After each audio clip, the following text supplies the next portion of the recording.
सुप्रभात बच्चों, कैसे हैं आप सब। उम्मीद करती हूँ आप सब अच्छे होंगे। तो बच्चों, आज की कक्षा में हम पढ़ने वाले हैं अध्याय नंबर 11, जिसका शीर्षक है राख की रस्सी। तो सबसे पहले हम देखेंगे बच्चों कि इस अध्याय में हमें चित्र दिए गए हैं और इन चित्रों के आधार पर हमसे कुछ प्रश्न पूछे गए हैं। तो सबसे पहला प्रश्न है, राजा के लिए अजनबी क्या लेकर आया। तो चित्र 2 में हम देख सकते हैं कि राजा के लिए जो अजनबी व्यक्ति है वो क्या लेकर आया है, मछलियां लेकर आया है। फिर अगला प्रश्न है, क्या राजा ने मछलियों को देखकर अजनबी को पुरस्कार देना चाहा। तो हम यहाँ देख सकते हैं कि राजा ने देखकर वो पुरस्कार देना चाहा या नहीं चाहा। तो हम देख सकते हैं कि राजा खुश हैं तो उस अजनबी को पुरस्कार देना चाहा। फिर अगला प्रश्न हम देखते हैं, राजा ने रसोइये को क्या सजा दी। तो हम यहाँ देख सकते हैं कि राजा ने रसोइये को क्या सजा दी कि उसको कोड़े मारे जाए। तो हम यहाँ देख सकते हैं कि यहाँ पर किस चीज की सजा दी जा रही है, रसोइये को कोड़े मारने की सजा दी जा रही है। अब अगला प्रश्न है, क्या लालच करना, दूसरों के धन पर अधिकार जमाना अच्छा होता है। तो बच्चों, लालच करना और अगर किसी का कुछ दूसरा धन है उस पर हम अपना अधिकार जमाएं तो वो अच्छी बात नहीं होती है, क्योंकि वो हमारा नहीं होता है, वो किसी और का होता है। तो किसी भी चीज, किसी दूसरे की चीज पर अपना अधिकार जमाना अच्छी बात नहीं होती है और लालच करना तो बहुत ही बुरा होता है। तो इसी के साथ हम अपने अगले अध्याय की ओर बढ़ते हैं। ये कहानी तिब्बती लोक कथा पर आधारित है। यह एक मंत्री और उसके पुत्र की कहानी है। मंत्री अपने बेटे को दुनियादारी सिखाना चाहते हैं और उसके लिए एक कठिन काम चुनते हैं। बेटा जो साधारण है, एक बहादुर लड़की की मदद से काम पूरा करता है। यह कहानी शिक्षा और समझदारी के महत्व को समझाती है। कहानी का सार कुछ इस प्रकार है। तो बच्चों, ये जो कहानी है वो किसकी है, तिब्बत की एक लोक कथा पर आधारित है, जिस पर जो मंत्री है वो अपने पुत्र को क्या सिखाना चाहता है, दुनियादारी सिखाना चाहता है कि दुनिया में कैसे रहना चाहिए, कैसा जीवन हमें व्यतीत करना चाहिए, कैसे हम दुनिया में आगे बढ़ सकते हैं। तो इसलिए वो उसे क्या करता है, उसे कठिन काम के लिए चुनता है। फिर बेटा जो बिल्कुल साधारण सा है, तो एक लड़की, बहादुर लड़की की मदद से वो काम को पूरा कर पाता है। तो चलिए अध्याय को शुरू करते हैं। लोनपो गार तिब्बत के 32वें राजा सौनग वसैन गाम्पो के मंत्री थे। वे अपनी चालाकी और हाजिर जवाबी के लिए दूर दूर तक मशहूर थे। कोई उनके सामने टिकता ना था। चैन से जिंदगी चल रही थी, मगर जब से उनका बेटा बड़ा हुआ था उनके लिए चिंता का विषय बना हुआ था।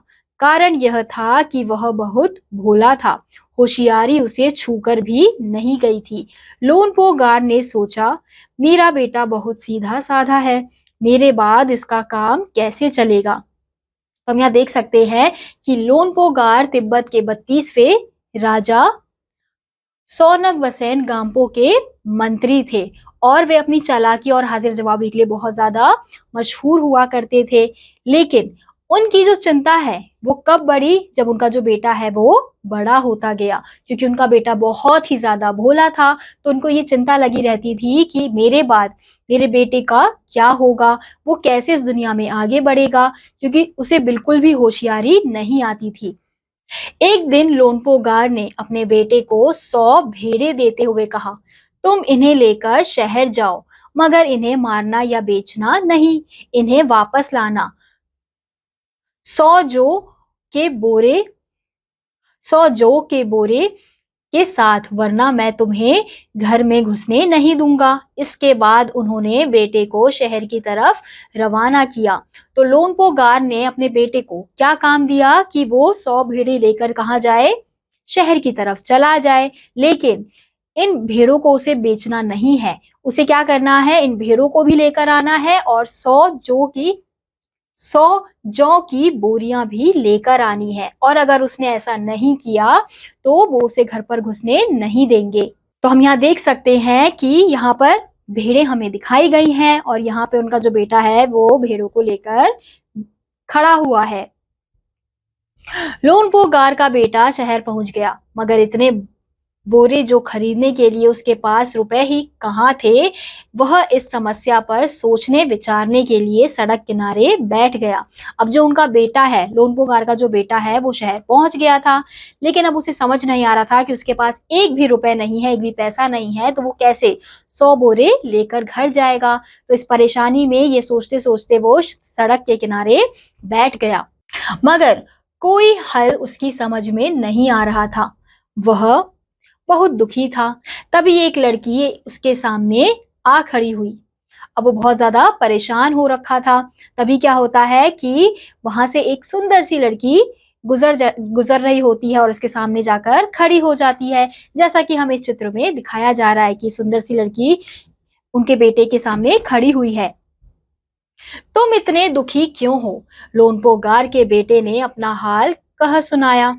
इसमें इतना दुखी होने की कोई बात नहीं, मैं इसका हल निकाल देती हूँ। इतना कहकर लड़की ने भेड़ों के बाल उतारे और उन्हें बाजार में बेच दिया। जो रुपए मिले उनसे जौ के 100 बोरे खरीदकर घर वापस भेज दिया। तो उस लड़की ने उससे पूछा कि तुम इतने दुखी क्यों हो रहे हो? तो वो सब कुछ बता देता है कि उसे 100 बोरे लेकर घर जाना है और उसके पास एक भी रुपए नहीं है। तो लड़की क्या कहती है कि तुम चिंता मत करो, मैं इसका हल निकाल देती हूँ।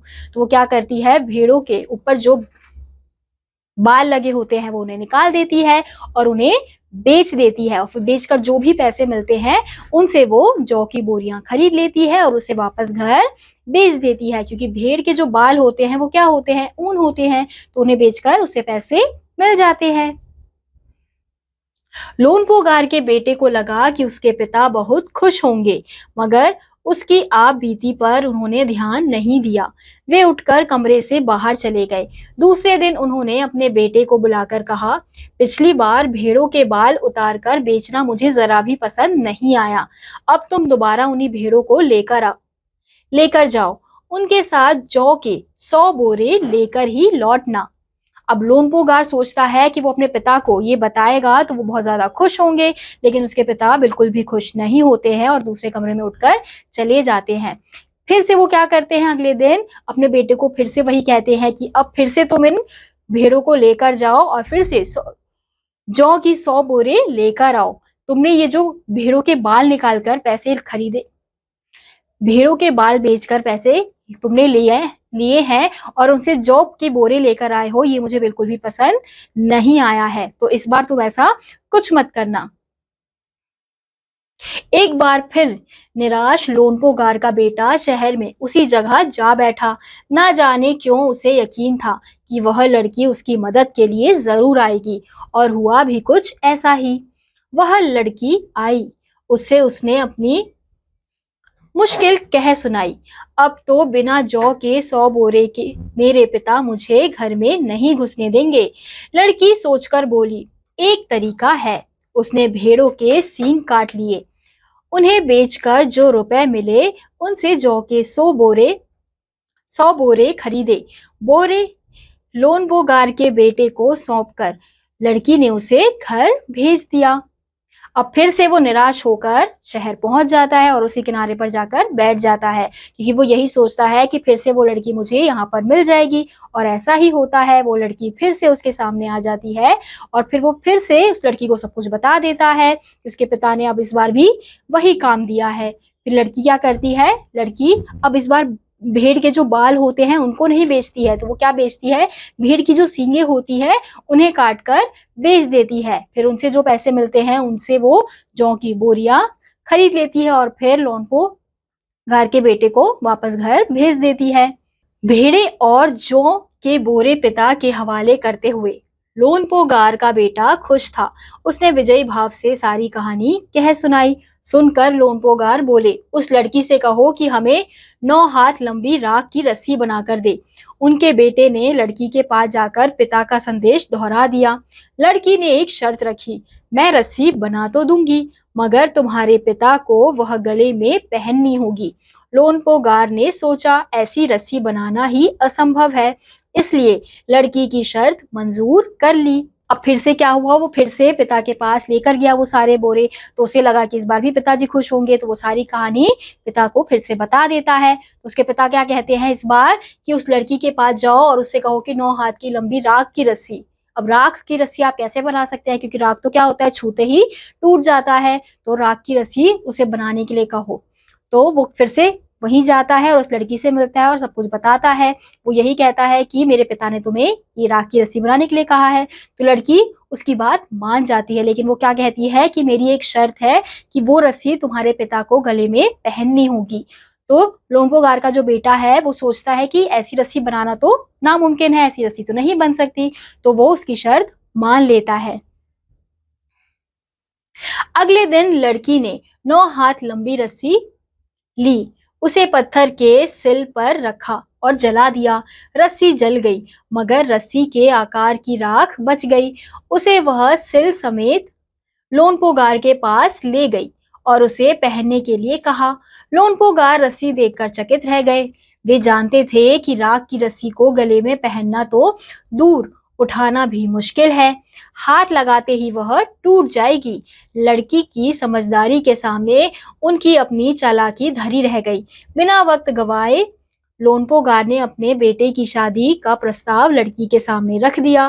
धूमधाम से उन दोनों की शादी हो गई। फिर अगले दिन लड़की क्या करती है, 9 हाथ लंबी रस्सी लेती है और उसे पत्थर पर रख देती है और उस रस्सी को जला देती है। अब जिस आकार में वो रस्सी जली हुई होती है वो राख बन जाती है। फिर वो ले जाकर लोनपोगार के पास जाती है और फिर कहती है कि अब इसे पहनिए, क्योंकि शर्त तो यही थी कि मैं बना तो दूंगी, लेकिन तुम्हारे पिताजी को ये पहननी भी होगी गले में। लेकिन अब राख की रस्सी को उठाना तो बहुत मुश्किल काम है, पहनना तो दूर की बात है, क्योंकि जैसे उसे उठाएंगे वो क्या हो जाएगी, गिर जाएगी, वो राख में बदल जाएगी। तो वो बहुत मुश्किल काम होता है। तो उस लड़की के आगे जो लोम्पोगार है वो भी अपनी चालाकी से हार जाते हैं। तो ये देखकर वो फौरन क्या करते हैं, उस लड़की से अपने बेटे का विवाह करवा देते हैं। फिर दोनों खुशी खुशी अपनी जिंदगी व्यतीत करती है। तो इसी के साथ बच्चों आज का यह अध्याय यहीं समाप्त होता है। उम्मीद करती हूँ आपको यह अध्याय समझ आया होगा। मैं आपसे मिलूंगी अगली कक्षा में। तब तक के लिए आप सभी बच्चे पढ़ते रहिए और खुश रहिए। बाय।